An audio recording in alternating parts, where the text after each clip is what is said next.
Card number 1. Trust the timing. Trust the wave you came on. Time is not running out. So often, those who feel like they're here for a reason sense that time is running out, and they spend their life worrying that they might miss their moment. But the only way to miss your life or your moment is to spend your time worrying about missing it. It's never too late to answer a calling, and you're never too old.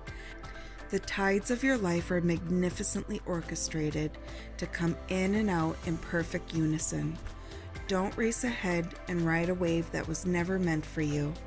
You'll waste your precious time and energy when instead you could be enjoying life. Everything has a season, and you're being called to trust the one you're in.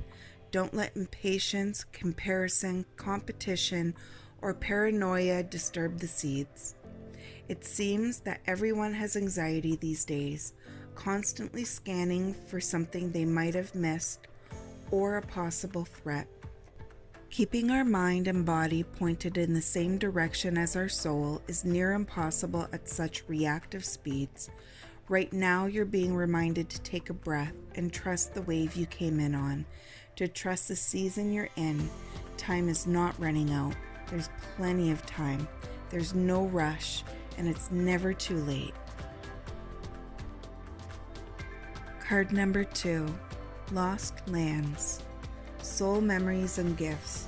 You've done this before. The world is far more ancient than our documented history suggests. As souls, many of us have experienced ancient eras on this planet that were much more advanced than ours today.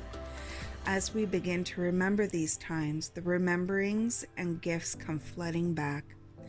At this stage in Earth's timeline, we need the wisdom of the ancients to survive as a species.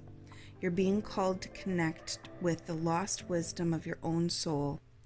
If you feel guided to make a change in your life, to step into a new career path, birth a creation, or bring an idea to life, but feel unprepared, this card is calling you to consider that you've done this before. Perhaps your soul has wisdom beyond what your lifespan can imagine. Perhaps the intuitive hits and ideas you've been receiving are divinely guided. Perhaps you've been preparing for this time. Some think that lost lands exist in the past. Others believe they exist today in a different dimension. I believe these ancient lands also exist in the souls of those who experienced them.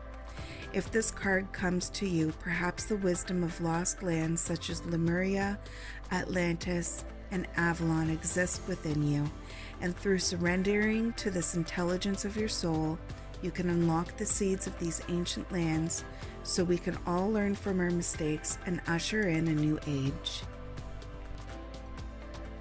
Card number 3, Star Bathing.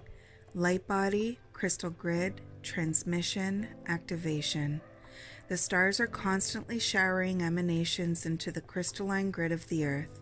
When things are in balance, the planet also sends information back up to the stars. Many starseeds have come to Earth at this time to help shift the planet vibrationally, to activate the ancient codes of wisdom that humanity has forgotten. And all of that information is stored in the crystalline grid.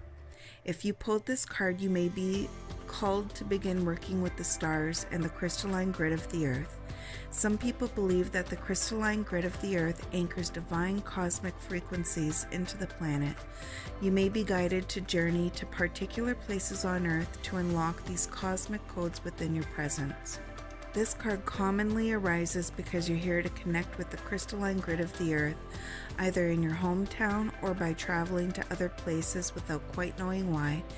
It also can mean that your light body, the energy body in its highest form, is being activated. If this resonates, take things extra slow in order to integrate this change of vibration. Card number 4, Double Mission. Lightworker Starseed. Serve the world by being you. Lightworker Starseeds are mission and purpose oriented. Many have the feeling that time's running out or there's something they came here to do, create, or contribute. They're here to grow as souls individually, individual mission, and also to contribute to the planet in some action-oriented way, collective mission. The collective mission is often answered through a career calling or by devoting their life to something bigger. Until they remember their collective mission, it can feel as if something's missing or that they're forgetting something important. It's common for lightworker starseeds to feel that they're different, and they may carry soul memories of being visible or sharing their voice.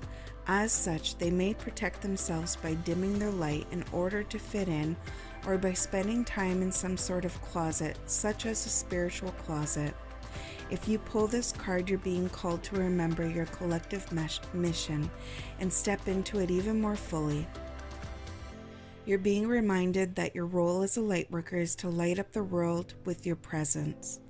This doesn't have to be a great big thing or a decision you need to make.